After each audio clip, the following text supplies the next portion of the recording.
Welcome to Tech It's Simple. In today's video, I'm going to show you how you can change your signatures in Outlook. So without any further ado, let's dive right into this exciting video. Step 1. Open your Outlook application and navigate through Settings. Firstly, you need to open your Outlook application and click on the settings in the top right corner.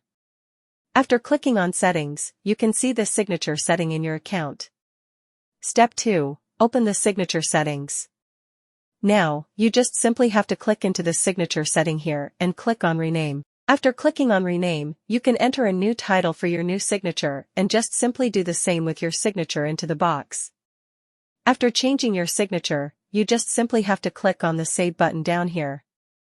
And after clicking there, you have successfully changed your signature in your Microsoft Outlook. I hope you find this video helpful. If yes, make sure to give a thumbs up and subscribe to the channel for more exciting future contents like this. Thank you for watching. We'll meet in another video.